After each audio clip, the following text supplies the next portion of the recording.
reka mbasabe duhaguruke twakira umukozi w'Imana Profeti Jeremy. Karibu dukomere Imana amashyi. Reka mushiki wacu adufashe gusemura. Oui, je veux reka muvuge gatoya wenda nubwo twe tudakunda ibintu byo kuvuga cyane abantu, ariko umukozi w'Imana ni umushitsi akorera Imana mu gihugu cya Kongo mu mujyi wa Kinshasa. Ni umukozi w'Imana ngiye personnellement nageze mu itorero rye. Nageze mu itorero rye ndamuzi, nzi nuko Imana imukoresha. Niyo mpamvu twaramubwiye ngo muri uyu mugoroba wo kugororoka wabana natwe, arabitwemerera. Rero wowe wagumye hano wakira icyo Imana ikubwira cyose. Amen. Hari ibyo Eddy Kamoso yatubwiye hano, ariko nawe Imana igufitiye ibyawe. Shaka kukubwira ubuhanuzi cyangwa akagusengera, icyo Imana imuyobora n'icyo akora, ariko wumve ko Imana iguhaye kado yo kukwinjiza muri trimestre tugiye gutangira, kugira ngo nawe uyu mwaka uzawurangiza ufite amashimwe. Haleluya. Imana ibaho umugisha. Reka twakira umukozi w'Imana. Karibu.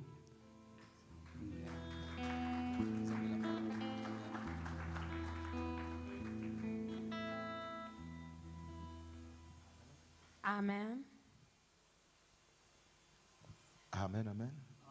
Amen. Est-ce qu'on peut se tenir debout, s'il vous plaît?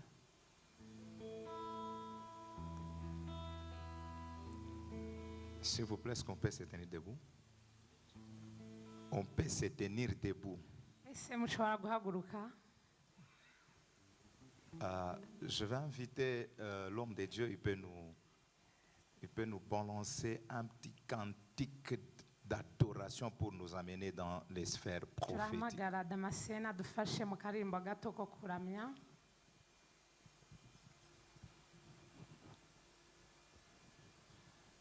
Que Dieu nous bénisse. Imana ibaha umugisha. Jesus. Hallelujah.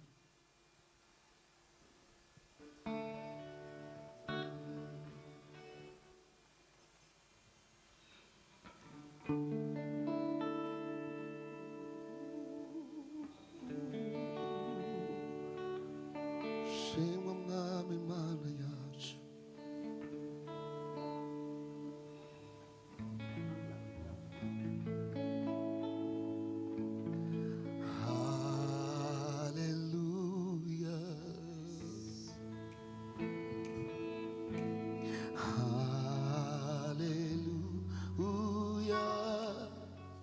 for the Lord God Almighty reigns. Hallelujah. Hallelujah.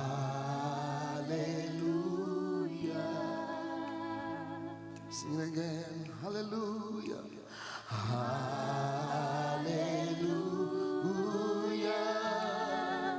For the Lord God Almighty reigns. Hallelujah.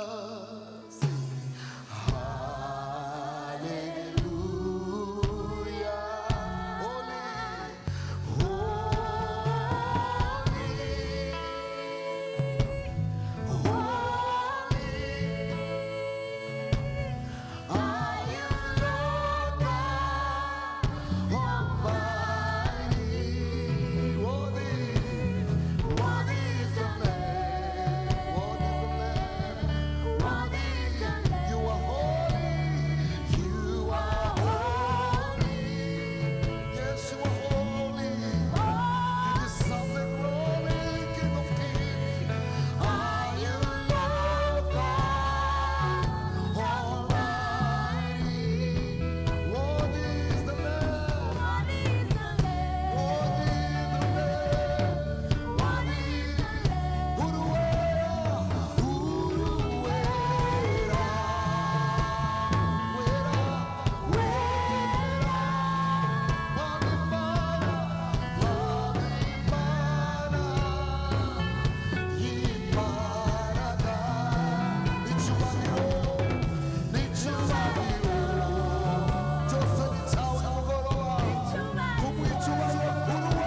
Mwami Mana y'Imana, Mwami Mana y'Imana, icyubahiro ni cyawe, icyubahiro, haleluya, icyubahiro, amen.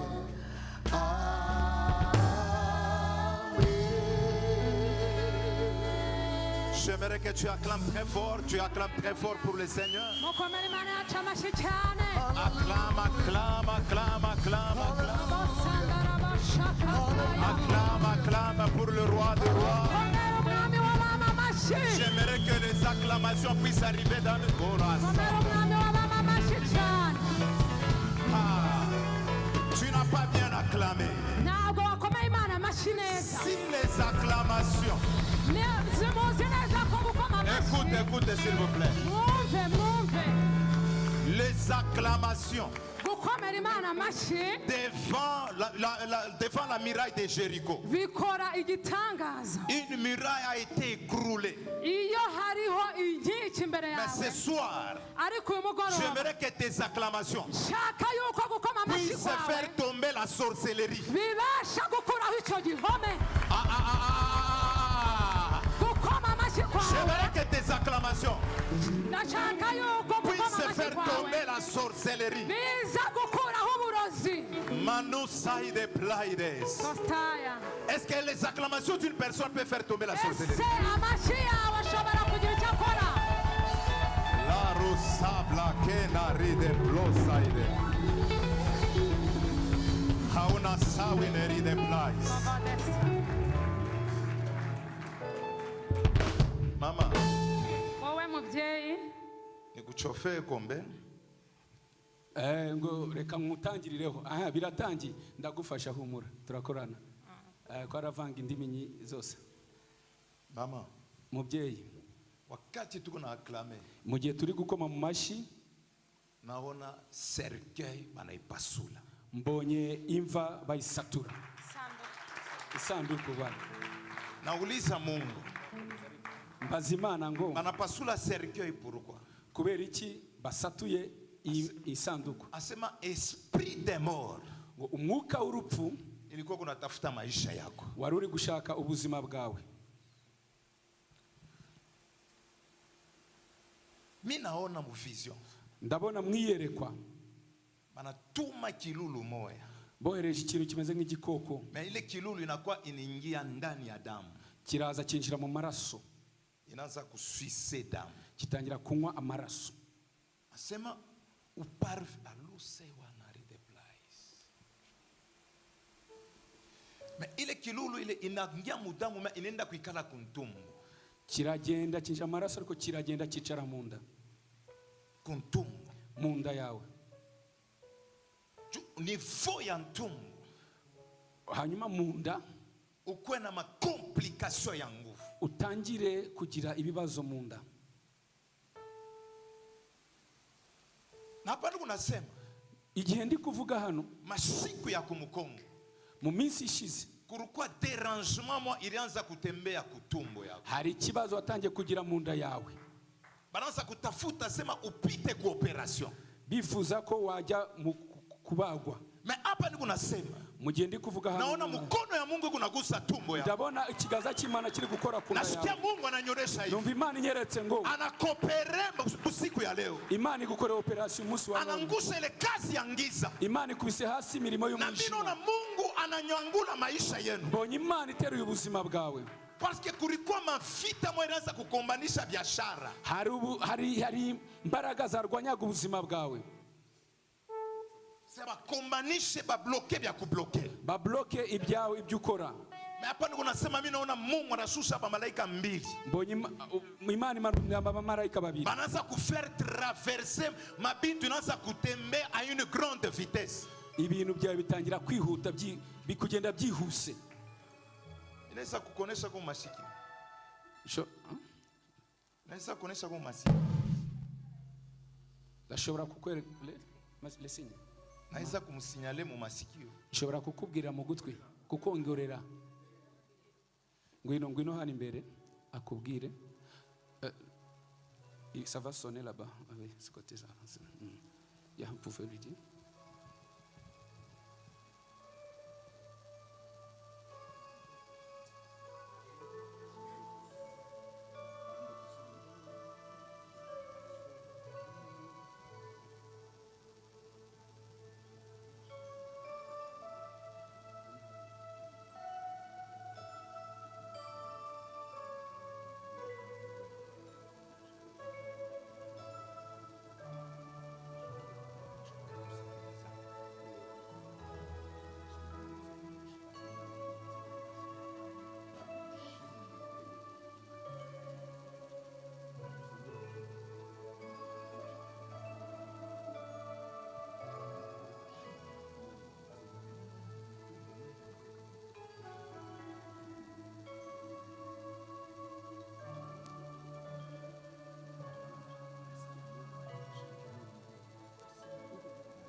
Mungu akubariki mama. Imana iguhe umugisha. Malos maidebla. Huyu mama alikuya hapa yuko wapi? uyu mubyeyi Mama Sandrine aricaye hariya Umumama wari ari wicaye hano. rentre Pardon? Elle est dehors. agenda nyumbani Hein? Elle est dehors. Elle est Ulete dehors. kwa. Afite umuvandimwe we hano? Simbizi. Uwari wicaye. Sandrine aruhicaye Ndugu yake kwa hapa. Hari umuvandimwe afite hano. Umuvandimwe wari hano. Nawe. Elle n'est pas là. anapana Parce que un petit. Uyu mwana kubera ko uyu mwana Ngwino. haguruka Ulisema uko na miaka. Tu avais dit que tu as quel âge? 11 ans. Tu as 11 ans. Ouais. afite imyaka 11. C'est comme si les 11 là, Iyo 11 c'est aussi les 11 dans le mariage de Maman Sandrine. ni imyaka 11 muri mariage ya mama Sandrine. C'est vrai? c'est vrai Uwo mubyeyi avuze imyaka iyo afite 11 nawe amaze imyaka 11 mu rushako. Pendant que le petit est en train de parler de 11 ans, Igihe umwana yari ari kuvuga imyaka 11, j'entends qu'on est en train de me dire regarde derrière toi.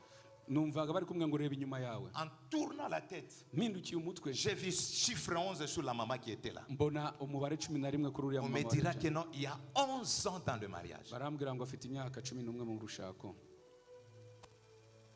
Vous avez dit? Oui. Nibyo? c'est vrai Ngo nibyo abangaba baramuzi nibyo. Afite imyaka 11 y'urushako.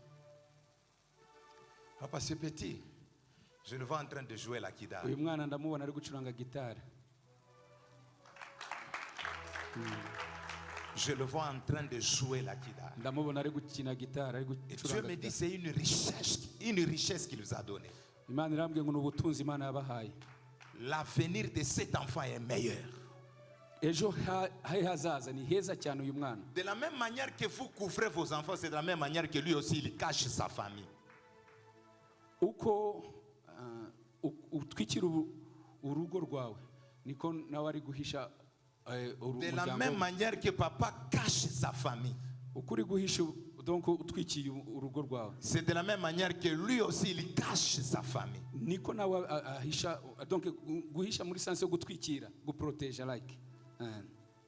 Vous ne voulez pas que les gens puissent connaître en profondeur la famille.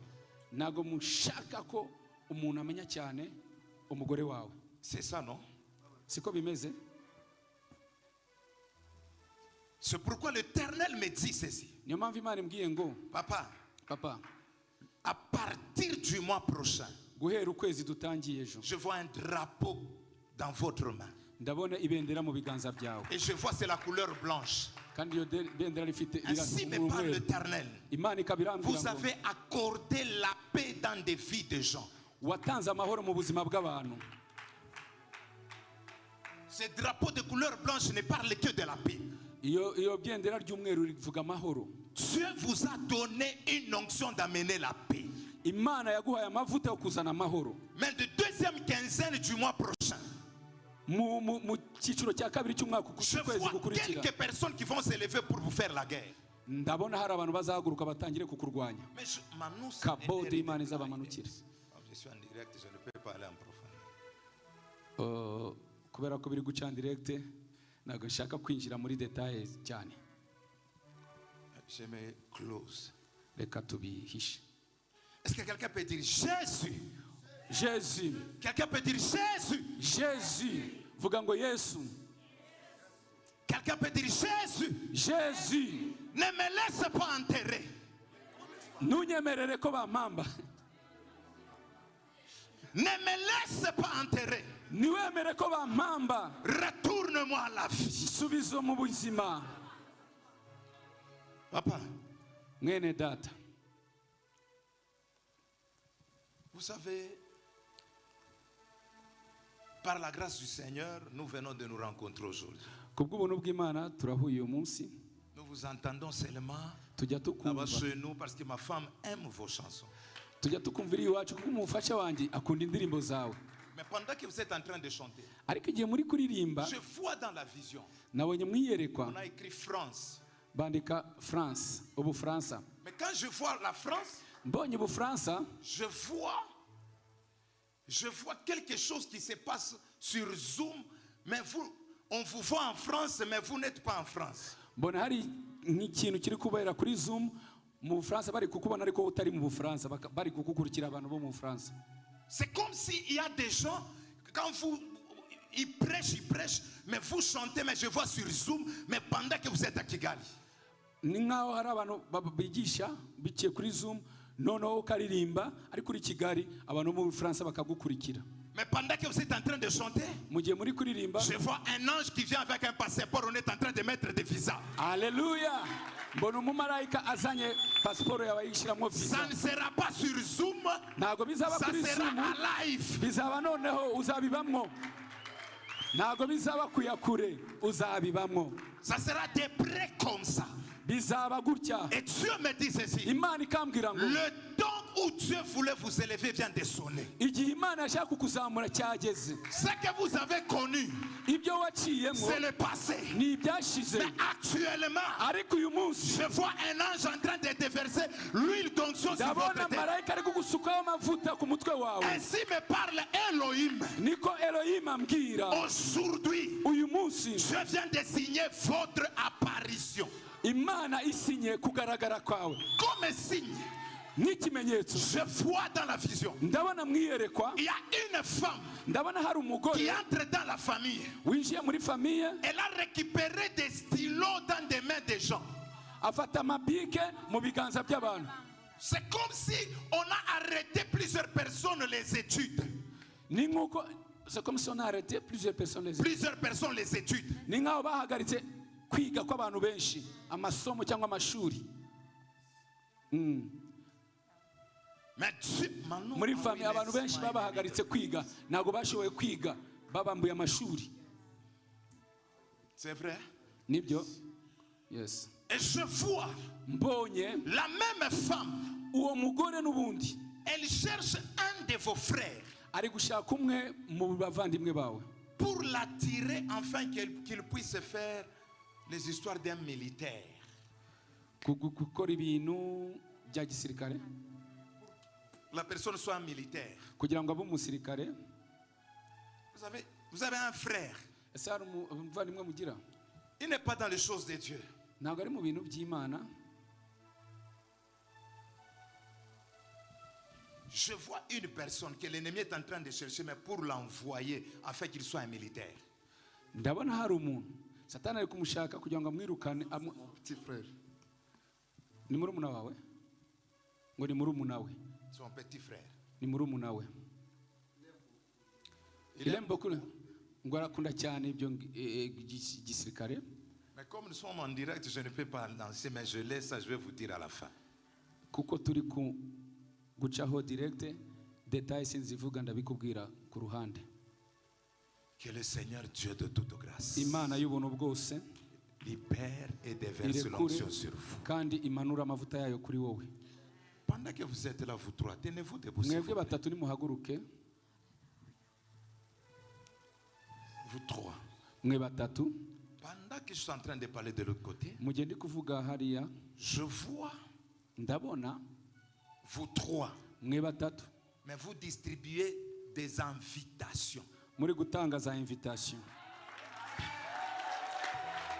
Je dis bien, vous trois, vous distribuez des invitations. Mwe batatu muri gutanga za Mais les invitation. invitations qu'on est en train d'écrire, mariage, mariage, mariage. Mariage. Je demande à Dieu. Mbazimana ngo Dieu me dit, il vient de mettre fin sur la puissance de déception dans votre vie. Imana ishize iherezo kuri deception ku buzima bwanyu. Pendant que je parle, Mu gihe et ndi Dieu kuvuga me dit ceci, Imana ça irambwira sera ngo des très grands mariages bazaba ari où ubukwe même les gens vont regarder, ils se demandent, est-ce que c'est vrai ou c'est pas vrai? azaba Imana izabakora ubukwe bukomeye aho abantu bose bazareba bakavuga ngo ese nibyo cyangwa ntabwo ari byo, Parce que vous avez pleuré dans votre vie. kuko mu buzima bwanyu mwararize. Je vois des blessures dans le Ndabona cœur. ibikomere mu mutima. Mais j'entends la voix de Dieu qui me dit, Numva Imana Jérémie, Jeremy ce soir, uyu mugoroba je viens de déverser l'huile de mariage dans leur sutse vie. amavuta y'urushako ku buzima bwabo.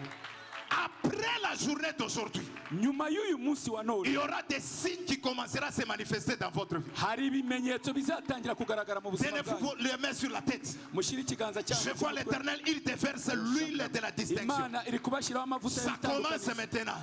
Biratangiye muri Ça aka commence maintenant. biratangiye muri aka Recevez kanya. maintenant. Akira Au nom de Jésus. Mw'izina rya Yesu. Recevez maintenant. Mw'izina Au rya nom Yesu. de Jésus. Akira mw'izina rya Yesu. Alusa awikemani de Pleiades. Ça descend maintenant. Biramanutse. Ça descend maintenant. Biri kumanuka. Je peux demander au protocole de rester Ndasaba- derrière. ndasaba protokole L'anusa bahagarara inyuma. awikemani de Prostraide. Protokole Il y a une bahagarara inyuma. gloire qui descend. Hari icyubahiro cy'Imana Et kiri cette gloire on kumanuka. appelle Kabod. Icyo cyubahiro cy'Imana cyitwa Elle Kabod. touche leur vie. Kiri gukora ku buzima La bwanyu. gloire la touche leur vie. Ubwo bwiza buri gukora ku C'est buzima bwanyu. aujourd'hui N'uyu munsi où l'Éternel signe par rapport à votre nouveau aho départ. Imana itangije ubuzima bwanyu bushya. Recevez maintenant. Mwakire muri aka Recevez kanya. maintenant. Mwakire. Recevez maintenant. Mwakire. Au nom de Jésus. Mw'izina rya Yesu. Recevez maintenant. Akira. Au nom de Jésus. Mw'izina rya Yesu. C'est ton jour. Ni umunsi wawe. C'est ton jour. Ni umunsi wawe. C'est ton Ni jour. umunsi wawe. C'est ton Ni jour. umunsi wawe. C'est ton jour. Ni umunsi wawe. C'est ton jour. Ni umunsi Au wawe. nom de Jésus. Mw'izina rya Au Yesu. nom de Jésus. Mw'izina rya Au Yesu. nom de Jésus. Mw'izina rya Yesu. Merci Naruke Mani de Prague. Je ne comprends pas. Sindi kumva ibiri kuba. J'entends, on est en train de dire Ndi kumva bavuga ngo orpheline, orpheline. imfubyi imfubyi Orpheline, orpheline. imfubyi. C'est vous, hein? Ni wowe? Mettez-vous de ce côté ici. Jya kuri uru ruhande. On dit orpheline, on dit orpheline, orpheline. Une C'est aussi fouille. quelque chose qu'on avait pris vraiment de justesse. Ce n'était pas le moment. Ni nkaho bitari ntago ari cyo cyari igihe. Ma soeur, élève tes deux mains. Zamura ibiganza byawe. Élève tes deux mains. Zamura ibiganza byawe bibiri. J'arrête l'esprit des morts dans votre famille. Ndahagarika umwuka w'urupfu muri famiye yanyu. Personne ne mourra encore. Nta muntu uzongera gupfa mu izina rya Yesu. Je refuse au nom de Ndabyanze mu Jésus. izina rya Yesu. Tu donnes la joie dans la famille. Uzaba umunezero muri famiye yanyu. Qu'il soit ainsi. Reka bibe uko nguko Au nom de mu Jésus. izina rya Yesu. Au nom de Mu Jésus. izina rya Yesu. Au nom de Mu Jésus. izina rya Yesu. Merci Saint-Esprit. Amen. Urakoze mwuka Que wera. Dieu vous bénisse. Imana ibahe umugisha. Que Dieu vous bénisse. Imana iguhe umugisha. Il a dit Amen, papa. Yavuze ngo amen. Je peux arriver. Ese mvuge. Je vois pendant qu'ils sont en train de parler de l'autre côté. Mu gihe ndi kuvuga hariya Je mbonye vois dans la vision. ndi kubona mu iyerekwa. Et dans cette vision, Muri iryo yerekwa je vois une vieille dame. ndabona umukecuru. Une vieille dame. Umukecuru Mais elle se tenait aux côtés de votre femme. yari ahagaze iruhande rwa madamu wawe. Elle est en train de signer Ari gusinya en disant que non, il faut qu'elle meure.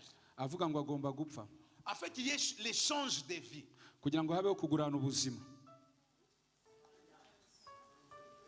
Et j'entends la voix de Dieu qui est en train de me dire. Mwumva ijwi ry'Imana ari kumbwira ngo Même en 2023, 2022, 2021, il bibiri y a fait des attaques pour qu'on puisse tuer votre femme.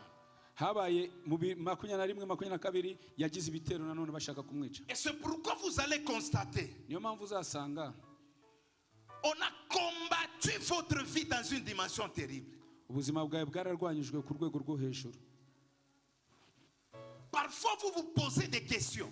rimwe na rimwe ukibaza ibibazo. Qu'est-ce qui se passe? Ese byagenze gute? Pourquoi ça? Kubera iki ibi ngibi? Parce que vous avez fait du bien aux gens. Ko wagiriye abantu neza, Mais au retour, ariko bo les gens vous ont poignardé. barakubabaza.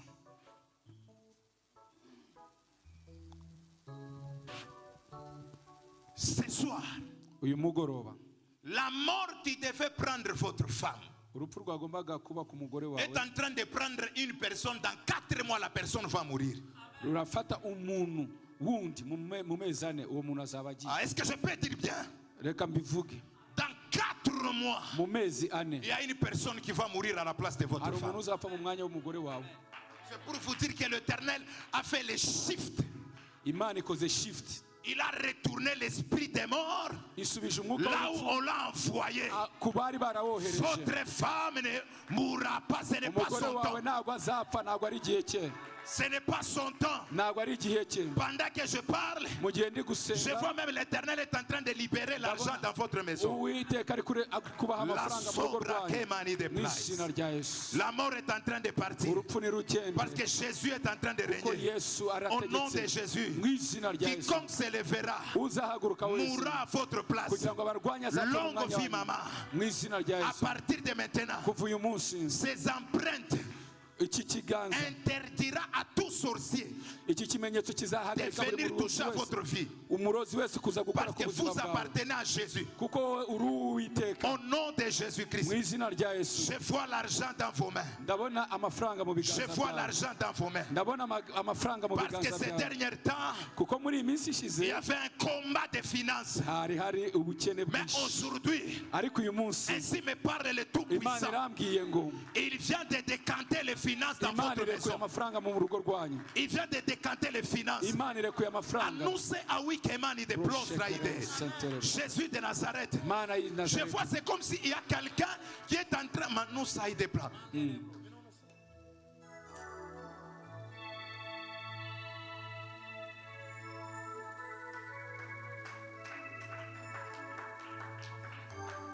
À partir de maintenant, guhera ubu mambo na changé. ibintu birahindutse. Ni mwejo mutanza kuifasa asile maneno. Niwe uzatangira kubikora Parce que biriya, Mungu anaitika kuko Imana irabyemeye kubadilisha position yenu. guhindura pozisiyo Au yawe nom de mu Jésus-Christ. izina rya Yesu.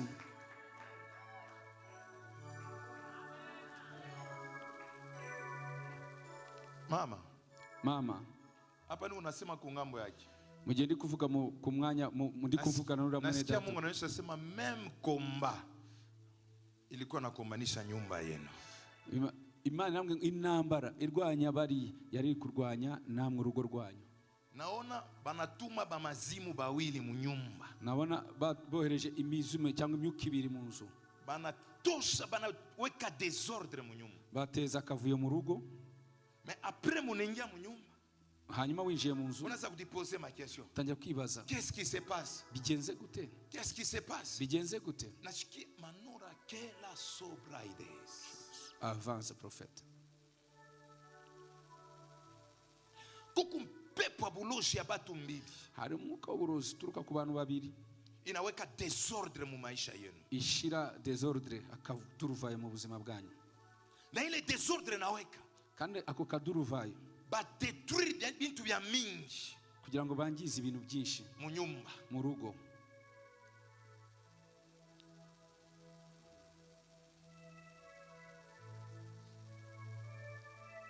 Nasikia Mungu ananionyesha sema a cause ya fidelite yenu juu ya kazi, me Mungu ako nashuka anaingia juu ya kurudisha ordre mu nyumba yenu. Imana irambwiye ngo kubera ubwizerwa bwawe mu gukorera Imana n'ubwizerwa, Imana iramanutse mu rugo rwanyu itangire gushira nanone ibintu ku murongo.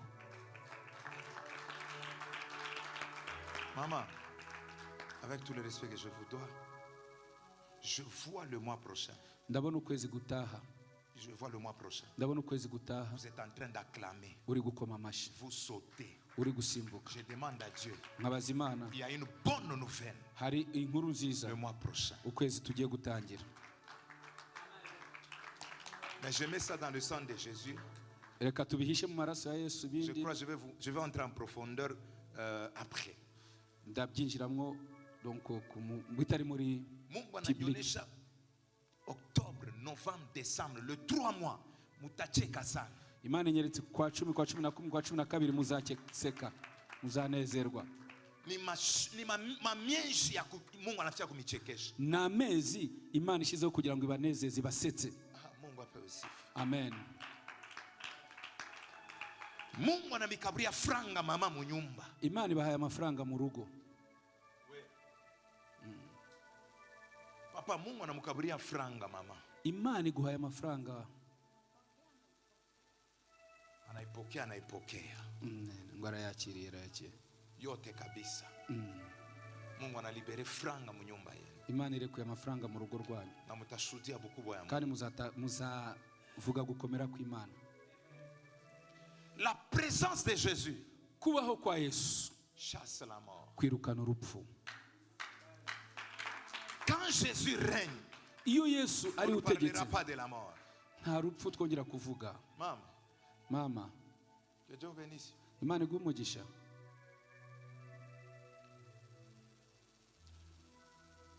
Uyu mumama, uyu mubyeyi, tamutabiri sami nikalaga naye mu nyumba moya.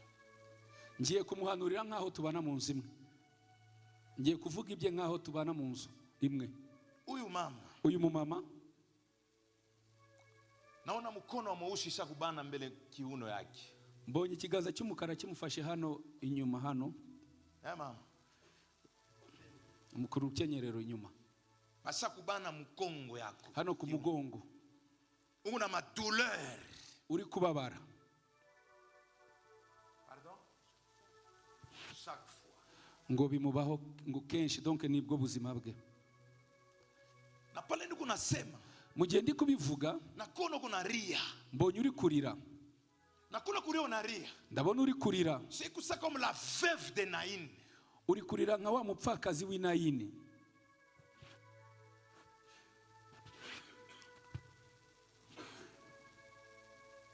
La chose la plus compliquée dans la vie d'une personne, Ikintu kigoye mu buzima bw'umuntu, c'est la perte de vie d'une personne que vous considérez. No gutakaza umuntu mwakundaga.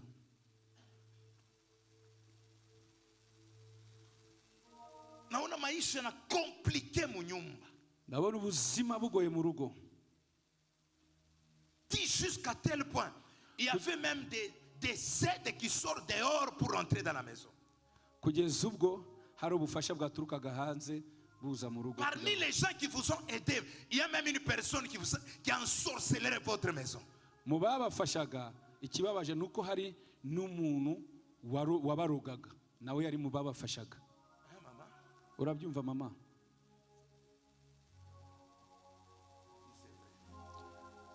Arabyemeje ngo nukuri. Quelqu'un qui vous aide, mais la personne est en train de ruiner votre vie. Umuntu gufasha, mu bigaragara gufasha, ariko nanone ari uri kwangiza ubuzima bwawe. Aujourd'hui, uyu munsi, Jésus-Christ ne vous laissera pas aller enterrer, non. Yesu ntiyemera kujya guhamba. Pendant que je parle, mu gihe ndi kuvuga, que la main de Dieu commence à vous toucher. Ikiganza cy'Imana gitangire kugukoraho. Que la délivrance commence maintenant. Que la délivrance commence maintenant. Le feu vous touche maintenant. Le feu vous touche maintenant. Le feu vous touche maintenant. Allez, toka sasa. Toka. O esprit alimufunga. Wa mwuka we muveho mu izina rya Yesu. Muveho mu izina rya Yesu. Muriro. Fire. Muriro. Libère-la. Murekure. Au nom de Jésus-Christ. Mu izina rya Yesu. La semani de blaise. Toka.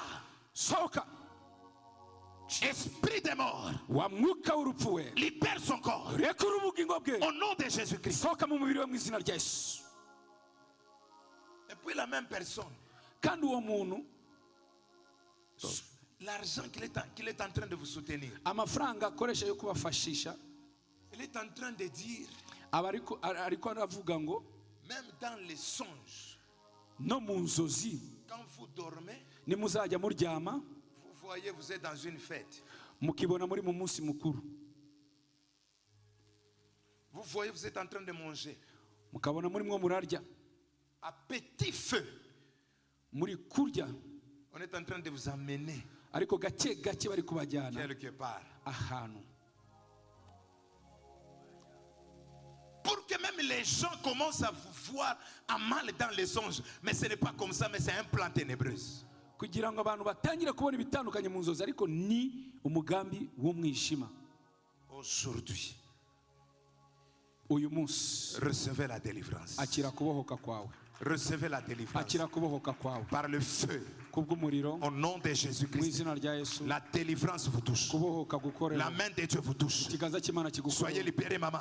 bohoka mwami. Au nom de Jésus. mu izina rya Yesu. Soyez libérés. bohoka Au nom de Jésus. mu izina rya Yesu. Soyez libérés. bohoka Au nom de mu Jésus. izina rya Yesu. Soyez libérés. bohoka Au nom de Jésus. mu izina rya Yesu. Soyez libérés. bohoka Au nom de Jésus. mu izina rya Yesu. Asante Bwana. urakoze mwami Yesu. Asante mtakatifu. urakoze data. Abari inyuma nababwiye ngo mwegere hafi. Urabona ko umukozi Imana ari kujya kubakurikira kure. Nimwongera hafi muratworohereza, mworohereza n'abafata amashusho kugira ngo bitagorana. Amen. Maman, Mama, que Dieu vous bénisse. Imana iguhe umugisha. Je peux vous parler. Nakuganiriza.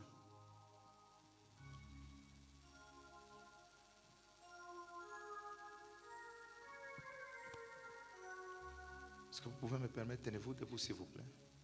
Mwanyemera mugahaguruka. Si vous pouvez avancer. Papa, s'il vous plaît. Okay. Ka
Barikiwe mama.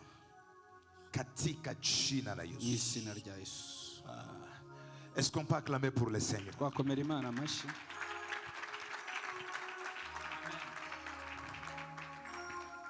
Il y a d'autres prophéties, ça demande aussi la sagesse, non? Hari ubundi buhanuzi busaba ubwenge bw'Imana. Papa, Mwene data. Mungu akubariki. Imana iguhe umugisha. Na respect yote. Mu cyubahiro cyose bagomba mwahaguruka. Mungu akubariki sana papa. Imana iguhe umugisha cyane.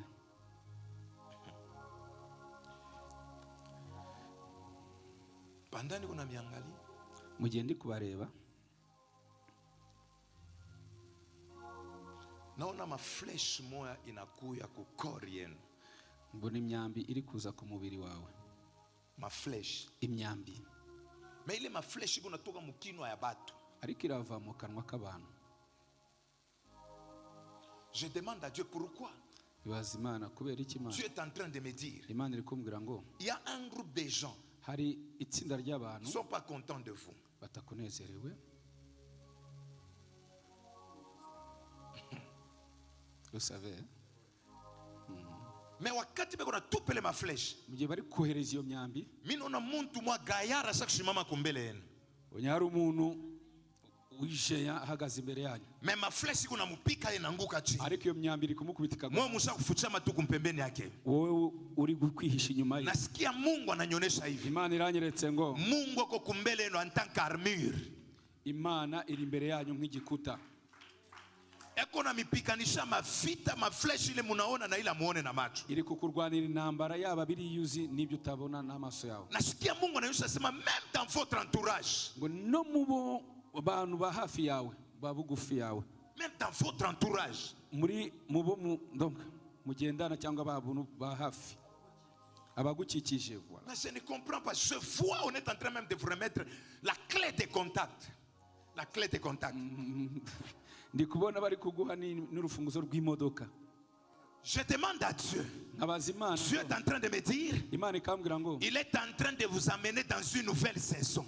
iri kukujyana mu kindi cyiciro cy'ubuzima, saison yindi Dans y'ubuzima. cette nouvelle saison, Muri iyo saison nshya, je vois Dieu commence à vous donner des choses que vous êtes en train d'imaginer. Dieu commence à vous donner ça. Imana itangiye kuguha bya bintu wari umaze iminsi uri kwiyimagina, uri gutekereza. Imana itangiye kubiguha. Parce que je vois, vous avez la soif pour l'œuvre de Dieu.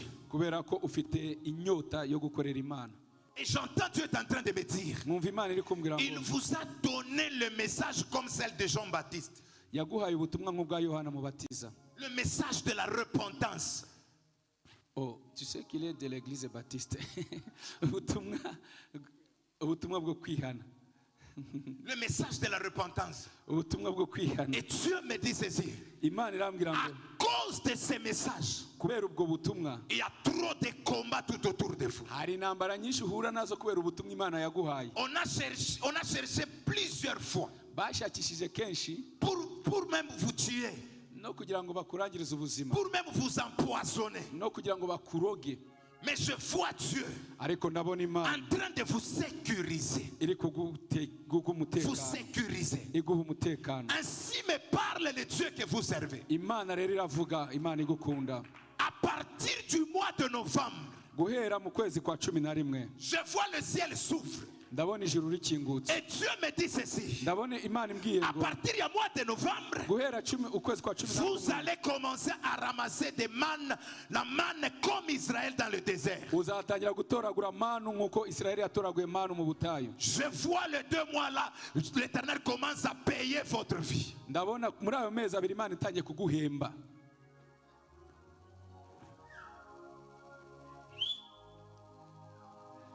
Que Dieu vous bénisse, papa. Imana iguha umugisha. Il y a quelque chose que je mets dans le sang de Jésus, je ne veux pas parler. Hari ibyo ntashaka kuvugira hano. Amen, amen. Amen. Est-ce que tu peux lever ta main droite? Wazamura ikiganza cyawe cy'iburyo. Tu dis au nom de Jésus. Vuga ngo mu izina rya Yesu. Vous allez répéter après, papa. Muransubiramo nimvuga mu Kinyarwanda. Au nom de Jésus. Mu izina rya Yesu. Ce soir, Uyu mugoroba ne me laisse pas enterrer. niwemere ko bampamba. Est-ce qu'on peut se tenir debout, s'il vous plaît? Ese twahaguruka bene data? Dis ce soir, Vuga ngo uyu mugoroba ne me laisse pas enterrer. niwemere bampamba. Ah, est-ce que quelqu'un peut bien dire? Ese wabivuga neza? Ce soir, Uyu mugoroba ne me laisse pas enterrer. niwemere ko bampamba. Ce soir, Uyu mugoroba ne me laisse pas enterrer. niwemere ko bampamba. Retourne-moi la vie. Subiza mu buzima. Retourne-moi la vie. Ngarurira ubuzima. Au nom de Mu Jésus-Christ. izina rya Yesu. Retourne-moi la vie. Usubize mu buzima Au mwami. nom de Jésus-Christ. Mu izina rya Yesu. J'entends Dieu est en train de me dire, il y a des gens qui ont des maladies aujourd'hui là. Tu es malade là où tu es. Imana iri kumwe, hari abantu hano, uri hano ariko urarwaye aho uri. Si tu es malade, prends ta main. Nimba urwaye ufate ikiganza cyawe Mets sur ton cœur. ugishire ku mutima wawe. Je voulais prier pour vous. Ndashaka kugusengera. Et le Seigneur est en train de vous guérir à l'instant même. Imana irahita igukiza. Il est en train de vous guérir à l'instant. Imana iragukiza ako kanya. Vous allez répéter après Pasteur Mas. Murasubiramwo nimara kuvuga. Dis au nom de Jésus-Christ. Mu izina rya Yesu. Tout celui qui est malade, répétez après le pasteur Mas. Umuntu wese urwaye asubiremo nimara kuvuga mu Kinyarwanda. Au nom de Jésus-Christ. Mu izina rya Yesu. Ce soir, Uyu mugoroba moi Jérémie, njyewe benediction. Vuga izina ryawe. mets ton nom. Vuga izina ryawe. Ce soir, Uyu mugoroba au nom de mu Jésus-Christ, izina rya Yesu Kristo. la Bible dit, Bibiliya iravuga ngo c'est par tes maîtrissures ni kubw'imibyimba yawe que nous sommes guéris. twakize indwara. Guéris-moi Nyiza mwami que cette maladie démoniaque iyi ndwara y'abadayimoni quitte mon corps. isohoke mu mubiri wanjye. Toi maladie, Wa ndwara we je t'ordonne, ndagutegetse libère ma santé. rekura sante yanjye Au nom de Jésus-Christ, mu izina rya Yesu. toute maladie Indwara yose qui me fait souffrir imbabaza beaucoup de mois, amezi menshi beaucoup des années, imyaka myinshi, je t'ordonne, ndagutegetse libère mon corps, sohoka mu mubiri wanjye, libère mon corps, sohoka mu mubiri wanjye, libère mon corps. sohoka mu mubiri wanjye Au nom de mu Jésus-Christ, izina rya Yesu. libère mon corps. Sohoka mu mubiri wanjye Au nom de mu Jésus-Christ, izina rya Yesu. libère mon corps. Sohoka mu mubiri wanjye Au nom de mu Jésus-Christ, izina rya Yesu. je suis guéri. Ndakize, Je suis guéri. ndakize, Je proclame, ndatura je suis guéri ko nyize par le sang de Jésus. kubw'amaraso ya Yesu. Je suis guéri Ndakize par le sang de Jésus. kubw'amaraso ya Yesu. Je suis guéri. Ndakize. Je vois les esprits commencent à quitter. Ndabona imyuka itangiye kurekura abantu. Je vois les démons commencent à te libérer. Ndabona imyuka itangiye kurekura. Ouvre tes deux mains là où tu es. Bumbura ibiganza byawe Ouvre tes byombi. deux mains là où tu es. Ibiganza byawe byombi bibiri. Dans le nom de Mu Jésus. izina rya Yesu. Dans le nom de Jésus. Mu izina rya Yesu. Dans le nom de Mu Jésus. izina rya Yesu. Dans le nom de Mu Jésus. izina rya Yesu. On libère ta vie. Barekura ubuzima On bwawe. libère ta vie. Barekura ubuzima bwawe. Tu as beaucoup pleuré. Wararize cyane. Aujourd'hui, c'est ton jour. Uyu munsi ni umunsi wawe. Dans le nom de Mu Jésus. izina rya Yesu. Qu'on libère ta vie. Barekura ubugingo bwawe. Feu. Muriro. Fire. Muriro. Tendez. Tugende. Tout esprit Umwuka wose qui contrôle sa vie. wakontoreraga ubuzima bwawe. Esprit des morts. Umwuka w'urupfu. Umwache. Murekure. Inasikia Mungu ananyonyesha kuku batu beko nalota batu bakufa imasiku. Imana iri kunyereka hari abantu bamaze iminsi barota abantu bapfuye muri iyi minsi. Ulota unikana na mtu ashakufa mulikana Niba naye. warose muri iyi minsi uri kubona umuntu wapfuye muri kumwe mwicaranye Weka cyangwa mkono wako yunu. mu buryo ubwo ari bwo bwose ushyira ikiganza cyawe hejuru. Muje hano imbere. Pita Maze kumbele. iminsi ubona muze hano imbere. Leo Mungu ako nakuondosha ile mpepo ya lufu. Imana irashaka kwirukana uwo mwuka w'urupfu ku buzima Unalala bwawe. masiku una manusa. Umaze iminsi uri kuryama ukarota uri kumwe n'abapfuye. Ngwino hano imbere. Yesu yaje kwirukana urupfu. Yesu yaratubwiye ngo uyu n'umugoroba ashaka kwirukana urupfu. Yaba ari urupfu rufatika, yaba ari urupfu urwo ari rwo rwose. Mama Mungu akubariki. Mama Imana papa Imana igumugisha. Mungu akubariki mama. Imana igumugisha mama. Twegere hano Shoferi imbere papa. araje abasengera. Egera hano. Mungu naye. Muri kumwe Chofu. nawe egera mbere. Est-ce qu'ils peuvent passer là devant comme ça? Avancez. Ça va nous aider. Kadu tuzi imbere. Imasiku unalota batu bakufa. Umaze iminsi urota abantu bapfuye. Pita kumbele. Uce hano imbere. Mungu anakufungula leo. Mwe mujye hariya kugira ngo Imana ashaka kukubohora uyu munsi. Isonla. Unamjua Uramuzi? mke wako? N'umugore wawe? Unasema Swahili? Uvuga Igiswahili? Unasikia tu kidogo. Unasikia? Okay, unasema ni mke wako. Uravuze ngo n'umugore wawe.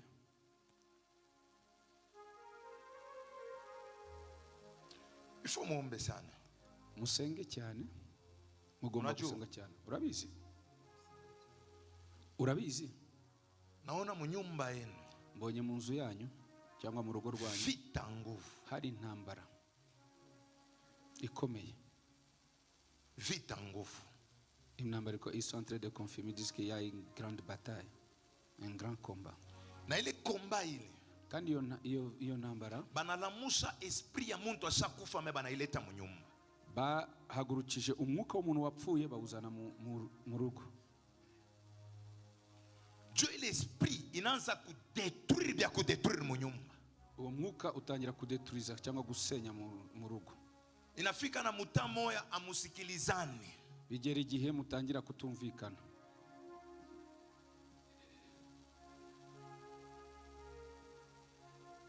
Mais il esprit uwo mwuka iko natafuta tu mukabulani. urashaka kuba tubatandukanya. Il arrive parfois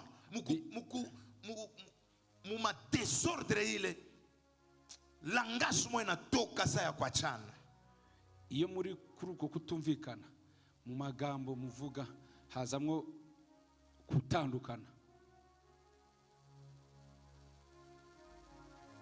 Leo uyu munsi Mungu anakatala mustachana. Imana irabyanze ntago muzatandukana. Amen. Amustachana. Ntimuzatandukana. Naona Mungu anasoutenir nyumba yenu. Mbonye Imana ishigikiye urugo rwanyu. Munalia sana. Mwari muri kurira cyane. Sana. Cyane.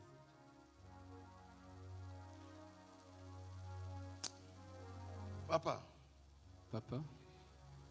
Mungu anakukaburia kazi ya mzuri. Imana ije kugwa akazi keza.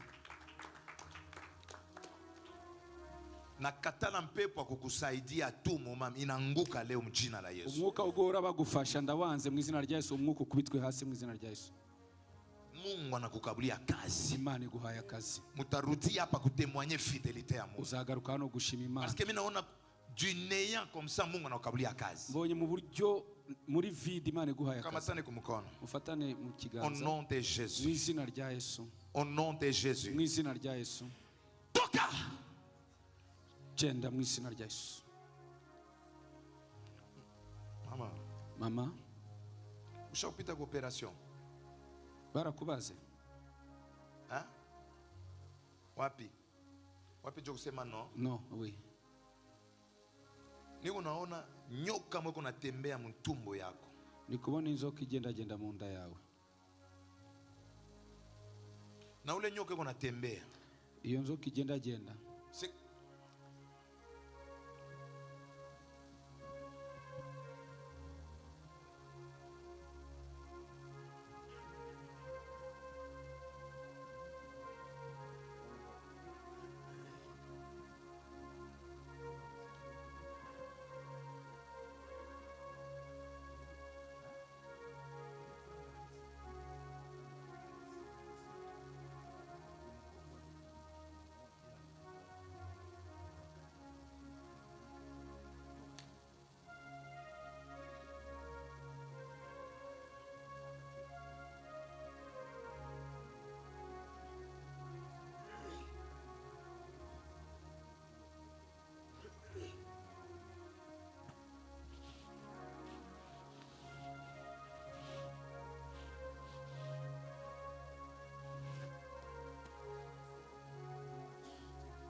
Katika jina la Yesu. Mu izina rya Yesu.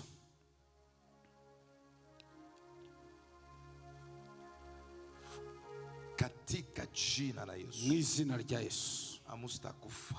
Ntago muzapfa. Mariage yenu itakuwa soudé. Urugo rwanyu ruzakomera.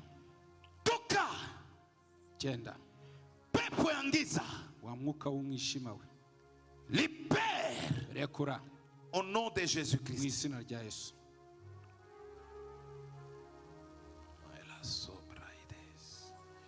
Mufungule mikono yenu. Munaweza kurudia. Mwe mwakwisubirirayo. Murudie. Mufungule mikono. Katurambura ibiganza byacu. Esprit de mort. Wa mwuka w'urupfu we. Mulilota munaongea na mtu akufa. Warose muri kuganira n'umuntu wapfuye. C'est ça? namwe Mwote mnapita Yes. pamoja naona maesprit des morts, non? mwese mumaze iminsi murota abantu bapfuye Okay. mubona abantu bapfuye Hakuna mtu atakufa. ntawe uzapfa Est-ce que mnasikia? ese muri kubyumva ibyo mvuga Personne ne mourra. ntawe uzapfa Comme Dieu l'a révélé, kuko imana c'est yabihishuye nul et sans effet. ubwo bitaje kaje Au nom agaciro de mu izina rya Jésus. Yesu. Mu izina rya Yesu Esprit des morts. wa mwuka w'urupfuwe Toka! muveho Libère-la. murekure Au nom de Jésus. mu izina rya Yesu Libère! rekura Tu ne mourras pas. ntago uzapfa Au nom de mu Jésus. izina rya Yesu Feu! umuriro w'Imana On la sabraide. mu izina rya Yesu Esprit des morts. mwuka w'urupfu Libère. rekura Libère. rekura Au nom de Jésus. mu izina rya Yesu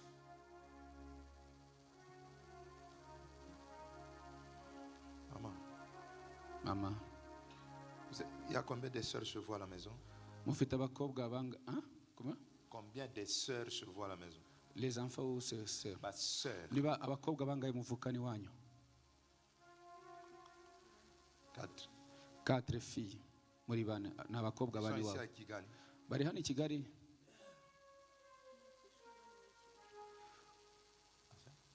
il y a une qui est à l'école et les autres sont ici à Kigali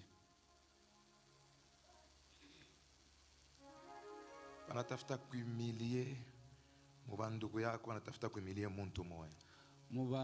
mu bavandimwe bawe hari umuntu bashaka kukoza isoni Wanataka kumuimilie. kumukoza isoni kurake kumucisha bugufi nyine kugira ngo akorwe n'isoni Unasikia maneno unakonesha? uri kumva ibyo ndi kukubwira Wanatafuta kuimilie muntu moya. hari umuntu umwe bashaka kukoza isoni cyangwa kumuteza ikimwaro kumucisha bugufi Ukule mweko nafunza. hari uri ku ishuri Hein? Quantième? yiga mu wa kangahe À l'université? ari muri kaminuza Secondaire? muri secondaire Quantième? mu wa kangahe Hein? 6e secondaire 6e secondaire. Mumombe.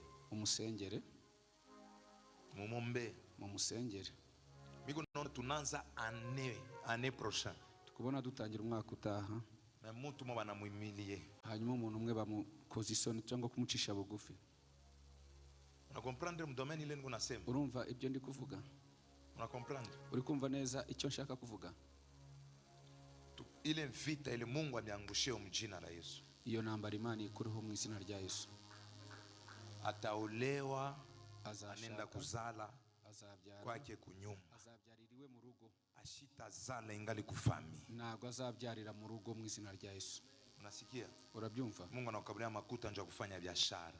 Imana iri kuguha amafaranga kugira ngo utangire business zawe Mungu anakukabulia franga. Imana iri kuguha ubushobozi Mungu anakukabulia franga. Imana iguha ubushobozi Ulikuwa unalia sana mu roho yako. ubu maze igihe uri kurira mu mutima wawe Ulikuwa unalia sana. urira Naona banakuiba na busingizi.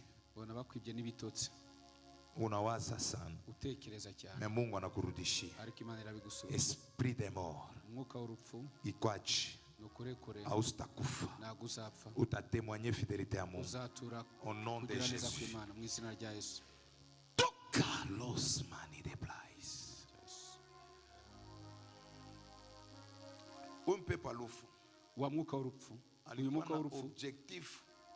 Asema bakuvike alliance mwa ikuruye ku mukono. yari afite intego ngo bazakwambike impeta ariko ifite umugesi Hapa niko nakuombea. mu gihe ndi kugusengera nonaha Niko naona wewe unatosha ile alliance uruye. ndi kubona bakuraho impeta Anaitupa chini. y'umugesi bayijugunya Mungu hasi anaanza na wewe mambo ya Imana sasa. itangiranye nawe ibindi bishya Juu usudie bukubwa bwake. kugira ngo uzatanga ubuhamya Toka esprit des morts. wa mwuka w'urupfu we Au nom de Jésus. mu izina rya Yesu Las mani de place. Et cet esprit des morts. n'uwo mwuka w'urupfu Si j'ai prié pour vous rentrer. nimba nagusengeye subireyo Esprit des morts. umwuka w'urupfu Au nom de Jésus. mu izina rya Yesu Au nom de Jésus. mu izina rya Yesu Au nom de Jésus. mu izina rya Au Yesu nom de Jésus. mu izina rya Au Yesu nom de Jésus. mu izina rya Yesu Merci Saint-Esprit de Dieu. urakoze mwuka wera Merci w'Imana Jésus. Mungu anambariki wapendwa. Imana ibaha umugisha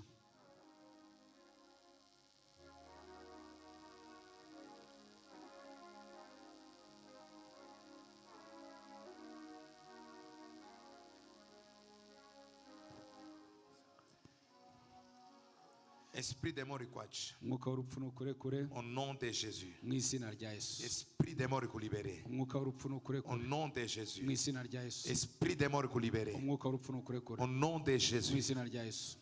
Maintenant qu'on a changé position à famille. ndi kubona uri guhindura ubuzima bw'umuryango Esprit wawe. de Maloside.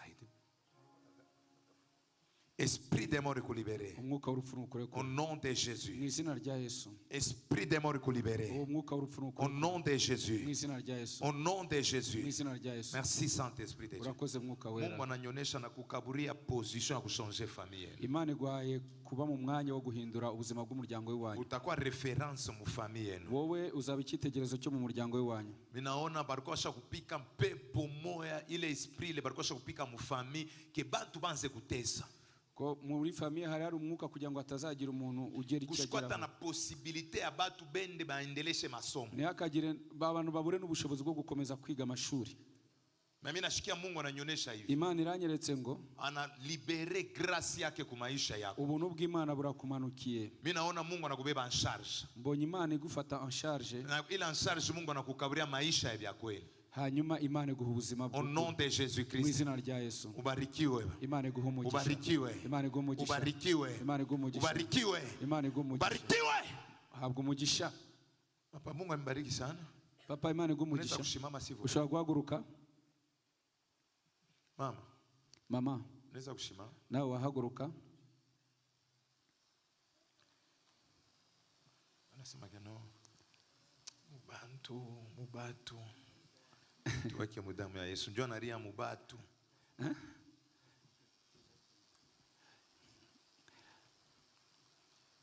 Esprit des morts. umwuka w'urupfu Au nom de Jésus. mu izina rya Yesu. Au nom de Jésus. mu izina rya Yesu. Au nom de Jésus. mu izina rya Yesu. Merci Saint-Esprit. urakoze mwuka wera.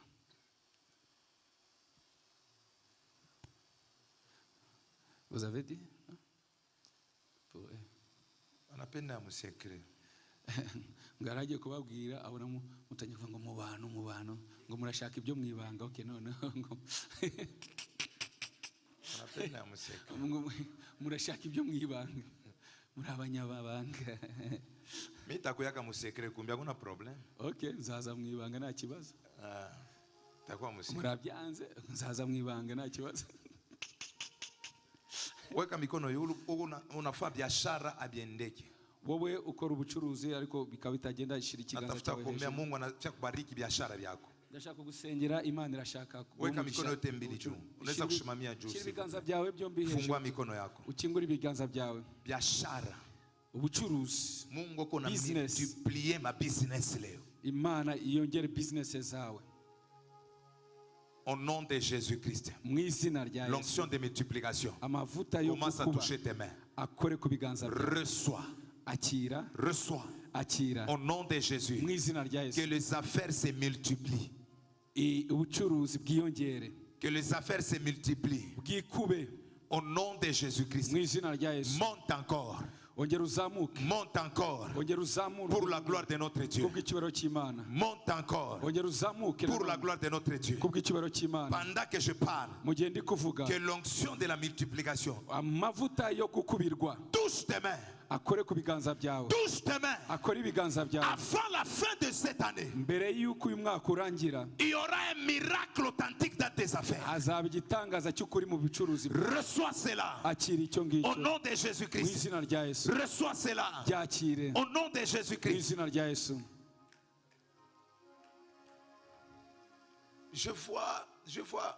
Je vois dans la vision, il y a des enfants qui...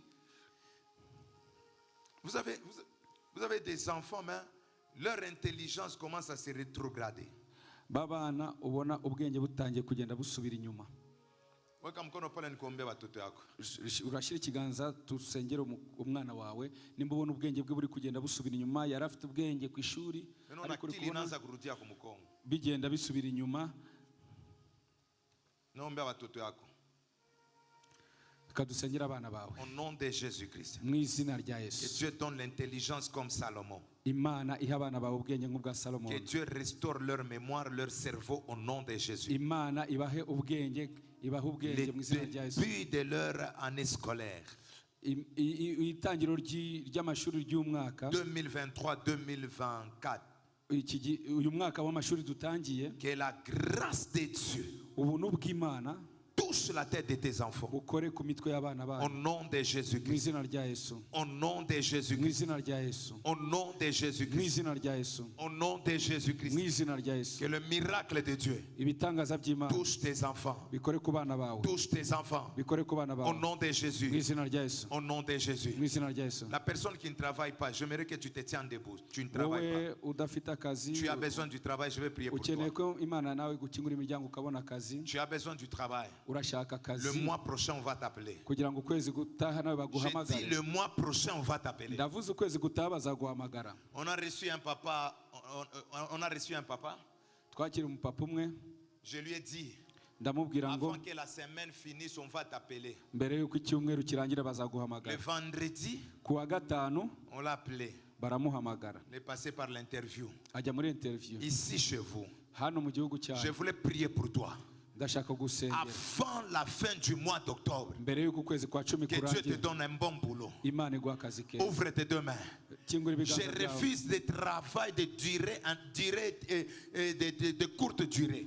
Twanze akazi k'ibiraka k'igihe gito biraka. Je libère l'onction de durée indéterminée. Imana iguha akazi k'igihe Reçois le travail. akira akazi, Reçois le travail. akira akazi, Reçois le travail. akira akazi, Reçois le travail. akira akazi. La Bible dit, Bibiliya iravuga je ngo bénirai l'œuvre de tes mains. zaha imirimo ya Que Dieu te donne le travail Imana iguha akazi afin qu'il bénisse encore ce travail-là. kugira ngo yongere ihe ako kazi umugisha. Au nom de Mu Jésus, izina rya Yesu, reçois le travail. akira akazi, Que le chômage te quitte.